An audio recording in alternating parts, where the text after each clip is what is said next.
Thank you for getting out of your jammies and coming in. Yeah, it was kind of a dark morning, but we made it.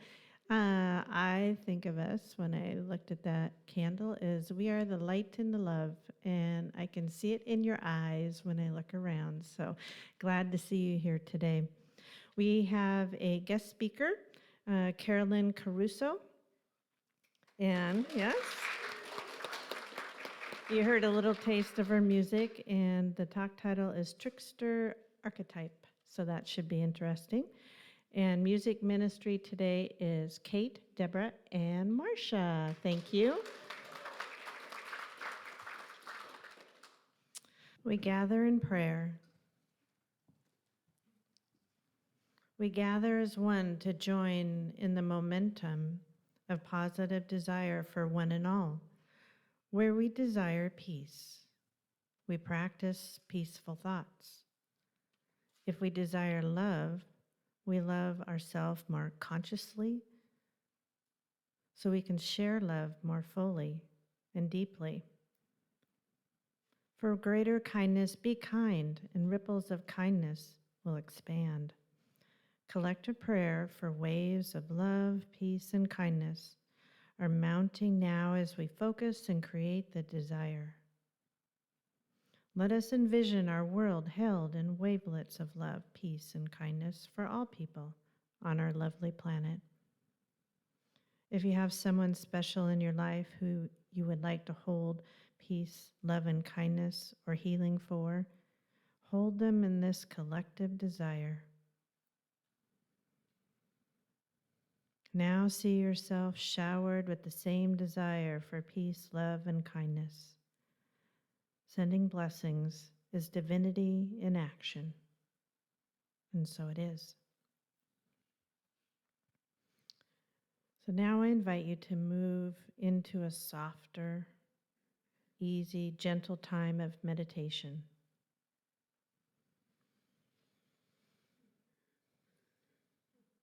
We begin meditation by inviting stillness of our body and mind through breathing.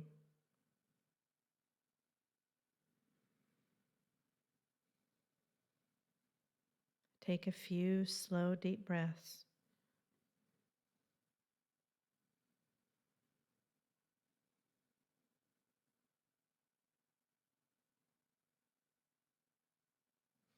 Feel the air expand your lungs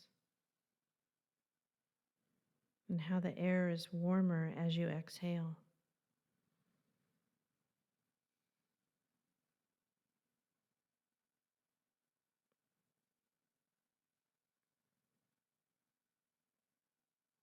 Feel how your body relaxes.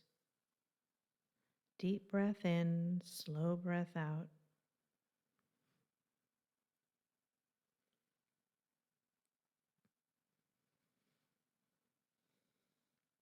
Our thoughts create our experiences. We each are the author of our own story.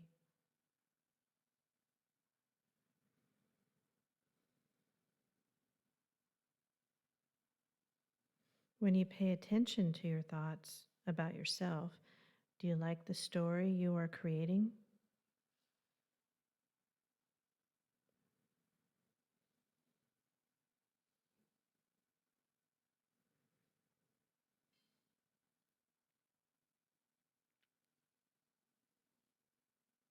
If you want to change your story, start where you are with what you have. Do you remember that you have so much potential?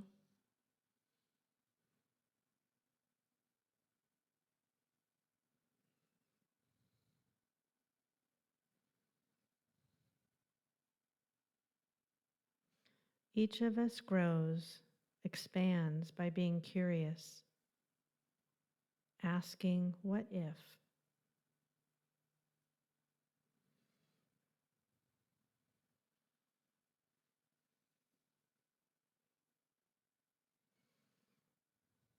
A next step is to affirm and claim our experience with a bold and confident I am.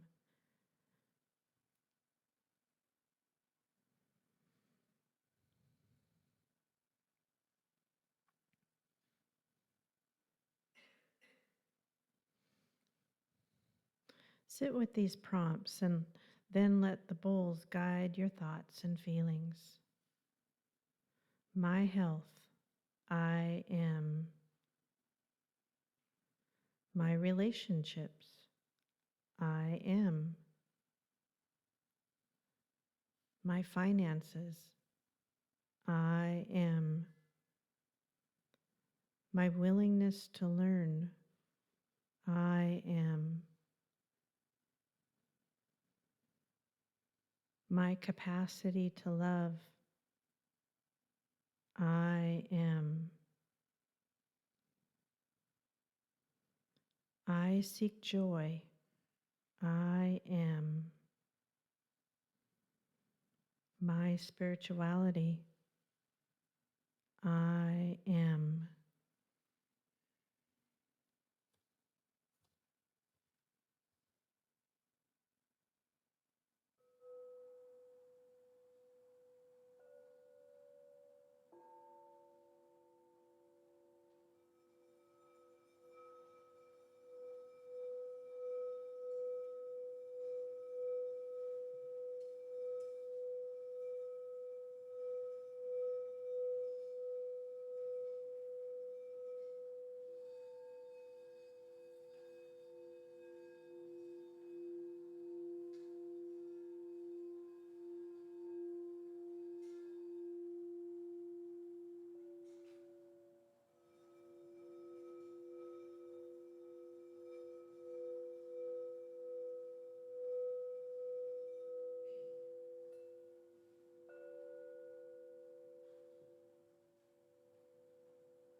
Thank you so much.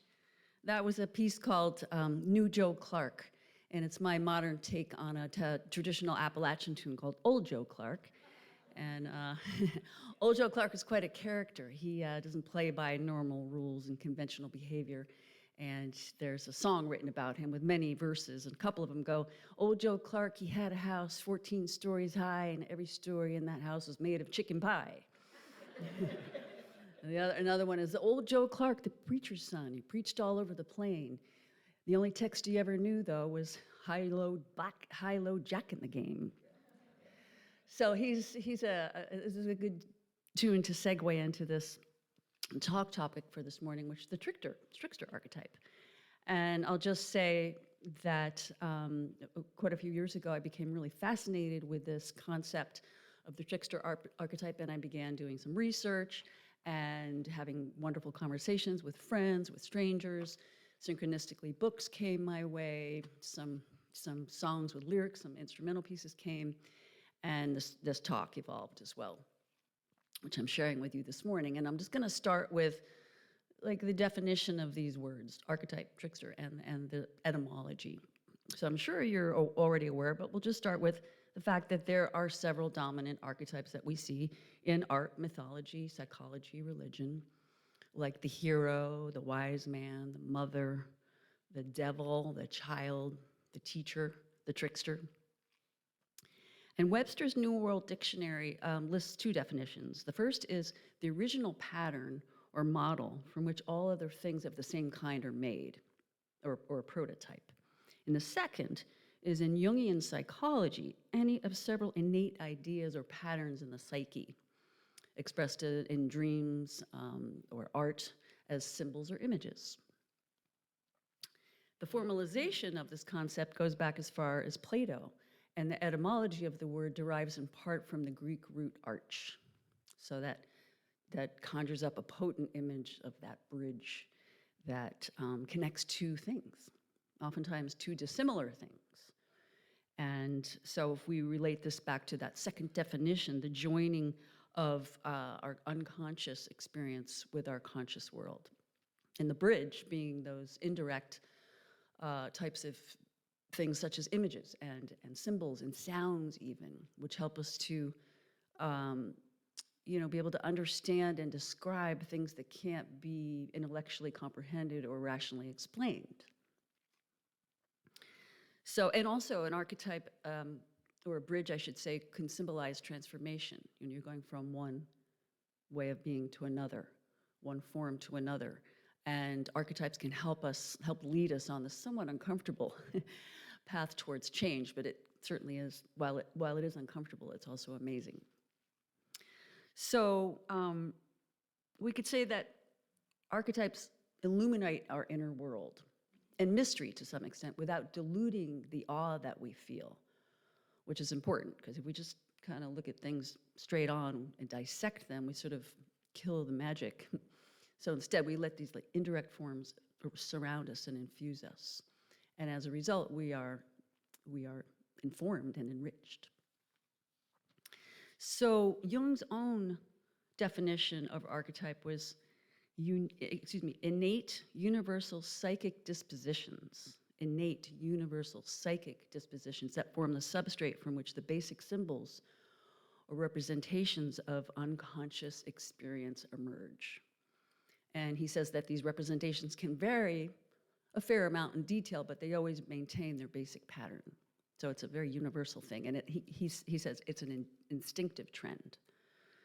So we might say that archetypes provide a way for us to translate into our visible, sensed reality, the world within us, and which is a world that we all share. And this sharing is important. Jung felt that archetypes were evidence of communion with some divine or world mind.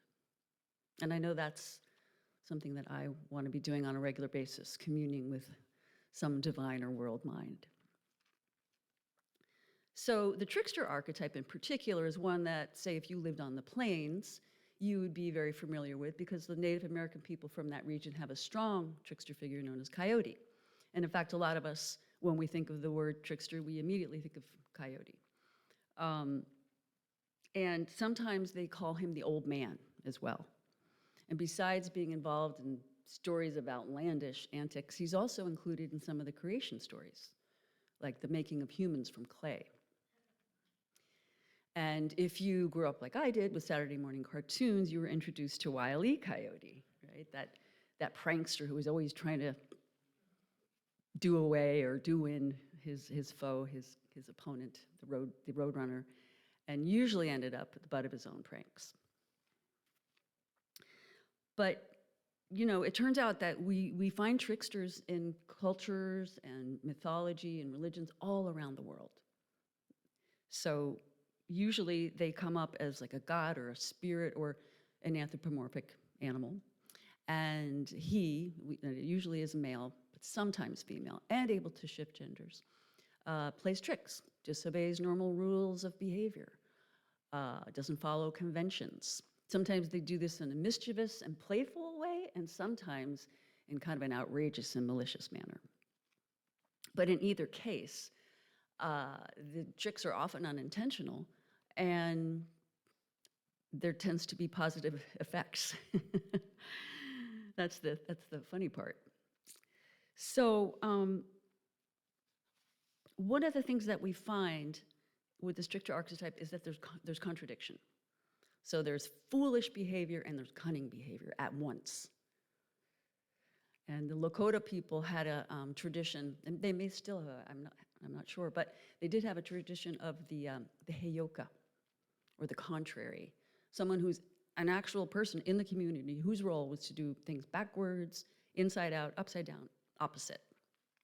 And this role was supposed to bring awareness of otherness, of not taking ourselves too seriously, of not getting stuck in ruts of behavior and thinking, and not becoming self-righteous. And in fact, many Native American and indigenous cultures believe that clowns and tricksters are essential to any contact with the divine. Essential. Humor, in addition to being that good medicine, is needed because it's thought to open us up and release us from rigid preconceptions.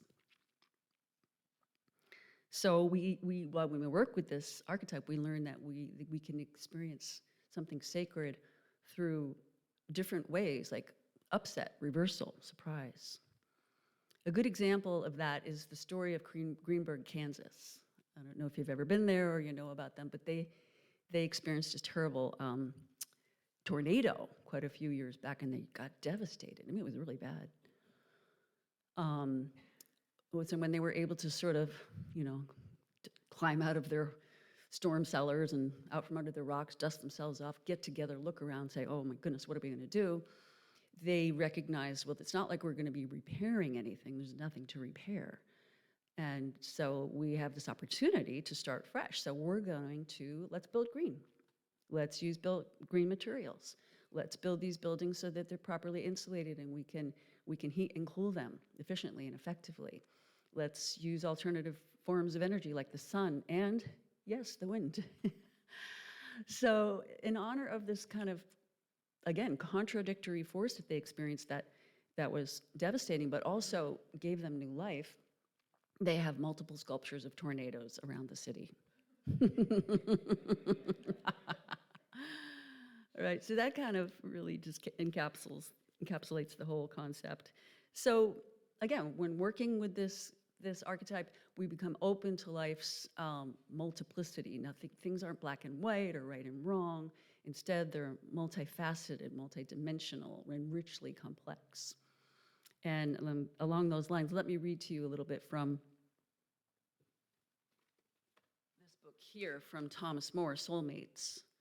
You might have this in your library out there. Oh, and I have to get my glasses, if I can find them.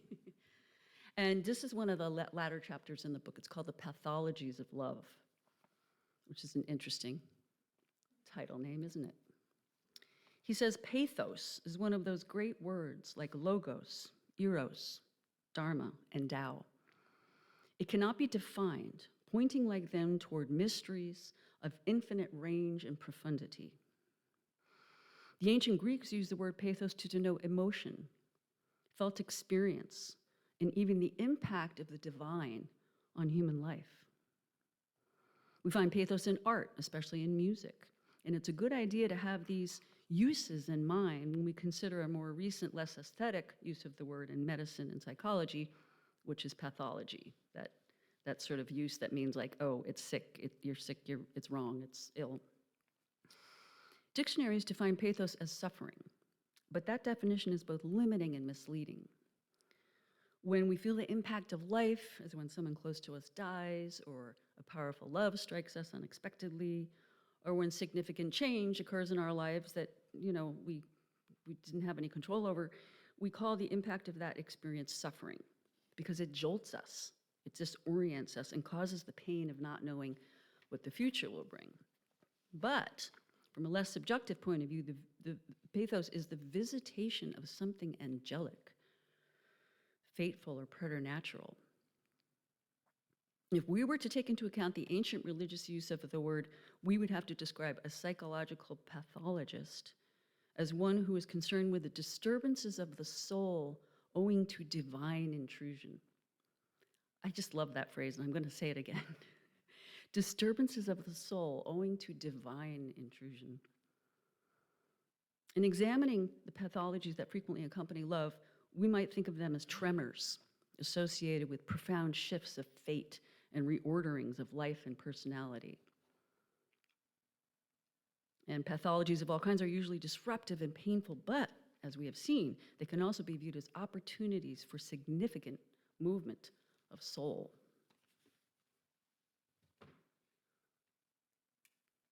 So when we think of comedians, we might see that they are our modern day tricksters. They make us laugh. Again, that good medicine. They often induce laughter by saying things that no one else is going to say, but maybe a lot of people are thinking. They say outrageous things you're not supposed to say. They address taboo topics like sex and race and class and you name it. They express unpolitically correct sentiments and in the process act as sort of a societal escape valve.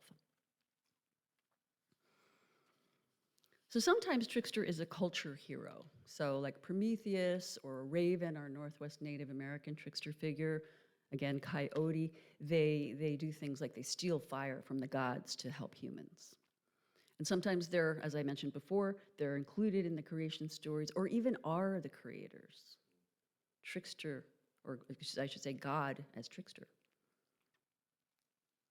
which Jung discusses in his essay, Answer to Job. And we'll talk about that a little bit later. But sometimes they're the messenger or the transformer. And as they go about their work, they can not only shift their gender, but they can change their form. So they're often referred to as shapeshifters. Some other trickster figures we may not be as familiar with are Loki, Anansi, Iktomi, Edshu, Wakchunkaga. Loki is a Norse character. He's kind of a medieval fool. He's a shapeshifter. His mother was a serpent and his father was a wolf. I mean, with that lineage, what are you going to do, right? He's more malicious than most. He's mean, he's insulting, he induces quarreling. He's said to mix mead with malice. He confounds, he confuses, he's ambivalent, but is also ultimately a profound catalyst. And let me read another little excerpt here that I think you'll enjoy. This is one of the books that came to me when I mentioned synchronistically. It's a great book, The Power of Myth. Joseph Campbell and Bill Moyers are having these fabulous conversations. We'll jump right in here. And Bill Moyers says, I think I can do this without my glasses. I feel stronger in my own faith, knowing that others experience the same yearnings and we're seeking for similar images to try to express an experience beyond the costume of ordinary human language. Campbell says, this is why clowns and clown religions are helpful.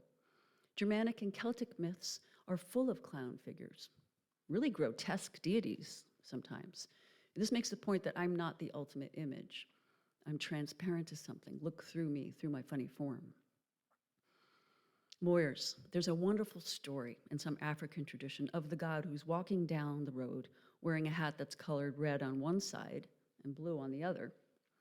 And when the farmers in the field go into the village that evening, they say, "Did you see that god with the blue hat on?" And the others say, "No, it was a red hat." And they get into a big fight.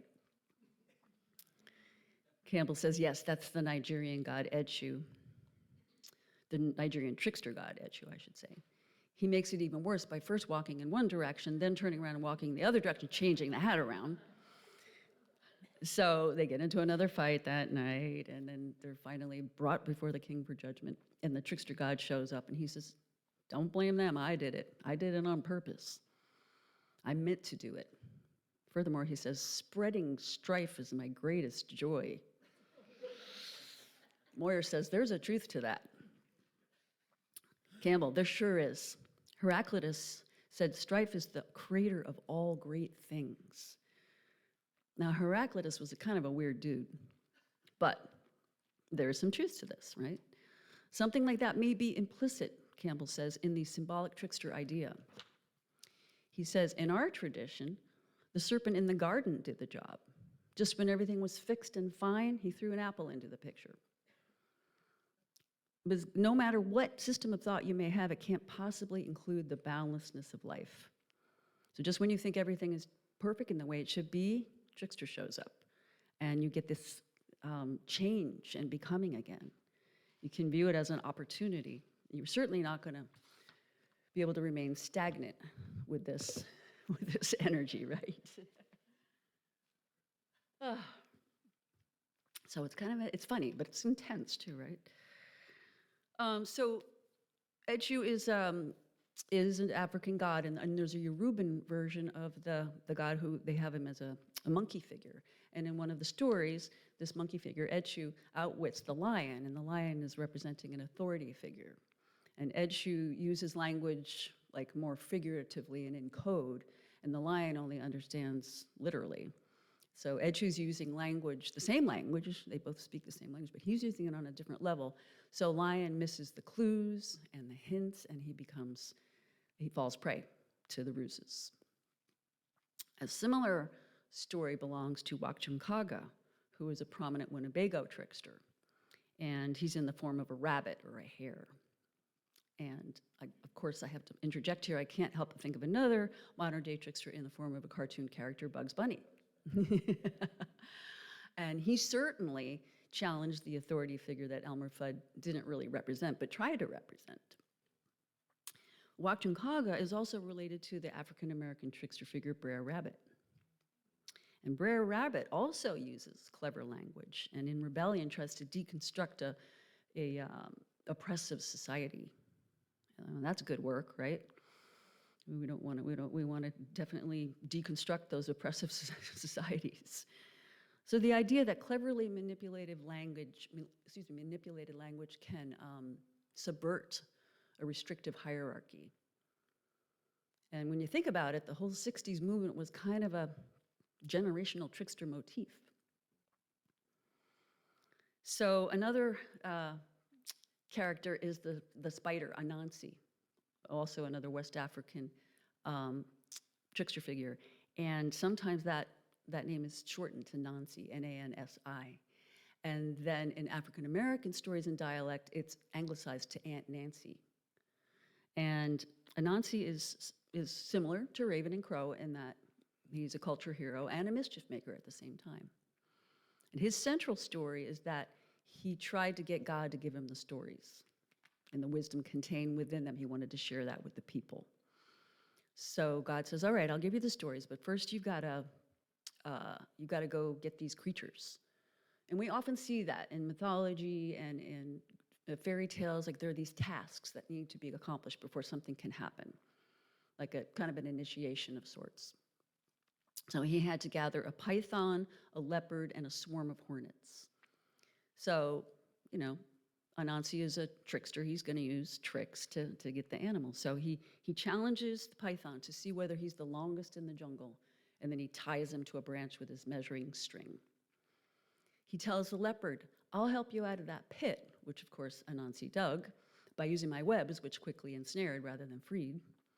And then he fakes a rainstorm and offers the now nestless hornets refuge in his calabash, which quickly becomes a cage when he stoppers it.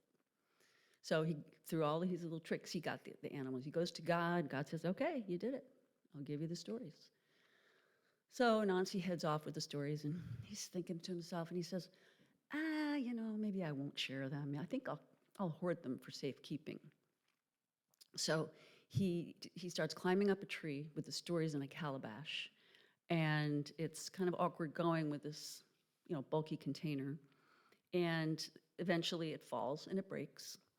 At the same time, a big storm happens and washes the stories into a fast-moving creek, which sweeps them all the way out to the ocean.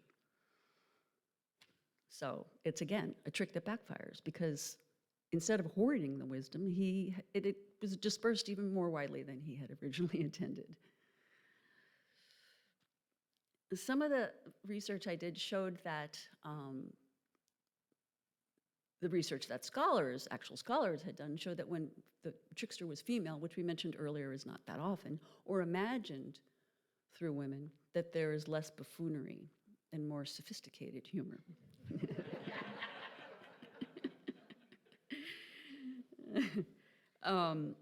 And apparently with female tricksters, there's more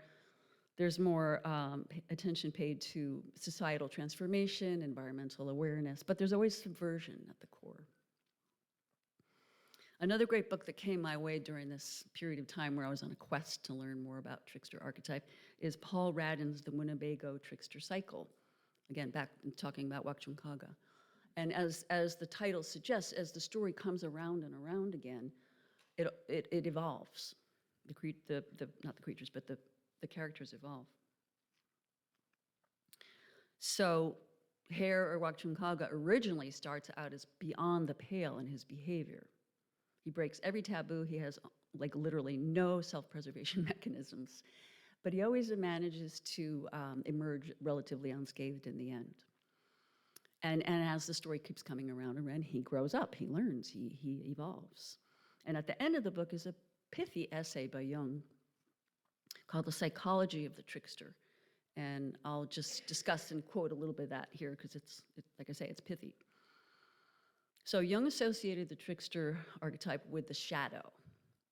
And that was another one of the main archetypes in his theories of the human psychological framework. And he called it a collective shadow figure. And of course, the shadow is the parts of ourselves we don't really want to acknowledge because we're not proud of them. But he believed, and I have to say I agree, that it's better to confront these aspects, bring them into the light, so that they don't get the better of us. And if we don't do that, then they end up remaining in our unconsciousness, creating behavior that we're not aware of, and then don't take responsibility for it, and even worse yet, project onto others. So by bringing these aspects to the light, we can keep them in check and are less likely to be bit in the proverbial butt by them. I remember seeing this play in New York, and it was very good. And some of the main characters, who happened to be on the self-righteous side about their life paths, kept getting bit in the butt by some invisible force. So Jung also saw Trickster as a savior figure. He said he called him the wounded wounder as healing agent, which is an interesting phrase, the wounded wounder as healing agent. He says he's a forerunner of the savior, God, man, and animal at once. He's both subhuman and superhuman. He's a bestial and divine being whose chief and most alarming characteristic is his unconsciousness. And one more little excerpt from a book that I'll share with you. This is Joseph Campbell's reflection on the art of living. He's kind of combining the hero's journey and the trickster. They kind of meet up. So the hero's journey always begins with a call. One way or another, a guide must come to say, look, you're in Sleepyland. Wake up. Come on a trip. There's a whole aspect of your consciousness that's not even been activated. So you're at home here? Well, there's not enough of you here. And so it begins. He goes on to say that the herald or announcer of the adventure is often dark, loathly, or terrifying. Yet, if one could follow, the way would be opened through the walls of day into the dark where the jewels glow. So that quote, or that concept of trickster as a kind of a forerunner to the Savior might be better understood if you read Jung's essay Answer to Job, where he discusses that Old Testament story in which God is portrayed as contrary and unpredictable. One minute he's kind and benevolent, and next minute he's jealous and disproportionately wrathful. Jung also sees the trickster as a primitive memory of our former selves, as less evolved humans. It's a story of transformation, that we go from less conscious to more conscious, subhuman to human. And he attributes this success to the considerable eagerness of the figures in the stories to learn. And as with the shadow, rather than repress this not so attractive image of our former selves, we have these stories to help us remember in a humorous way, so we can laugh at ourselves. And so, again, we don't repress that. Because repression is really a way to give something life, give it air, or make it turn into something worse than it really originally was. So we don't want to do that. So in this Winnebago cycle story of the trickster, we see the trickster's behavior becoming less brutal, less senseless, more useful and sensible. And Jung notes that in psychoanalysis, when an individual works with their shadow aspect, a metaphorical disaster can ensue, which then results in a kind of a longing for a savior, which you find in yourself. And a way to work with that, if as an individual, Jung suggests, is to kind of go into your anima, that feminine aspect, kind of related to the great mother or the wise woman, connected to interrelatedness. And for the collective, hopefully we would be able to deal with that by ending or at least reducing our tendency to project our own stuff onto other cultures and countries, which so often erupts into war. And in continuing this kind of behavior in such a way that we not only have tolerance for differences, but celebrate differences. Everyone brings their uniqueness to the table and allows us to, again, take responsibility for our mistakes, our misdoings, be compassionate for our faults and foibles and for those of others, and to step into right action without being self-righteous. So I would venture to say that we're all here this morning because well, for many reasons, but one of them is that we share an interest in self-realization, spiritual evolution, and transformation. So archetypes in general can help us with that, and particularly Trickster can help us that if we need that extra kick in the butt. And as we are exposed to life's stuff, stuff happens, right? We have pandemics, people we love die, we lose jobs, all kinds of things. And as Thomas More says, it creates a kind of a suffering, but it also creates this opportunity to become more fully human. So thank you so much for listening. It's a pleasure to be here today. I'm going to play a piece during the offering that will be like a tail end of this talk. It's called The Conversation. It was written to be like the conversation that you'd be having with your soul after you were sort of out of contact for a while. And in addition, I will be playing like a little mini set after the service that you can either come and listen to actively, or you can be listening in the background. Thank you very much.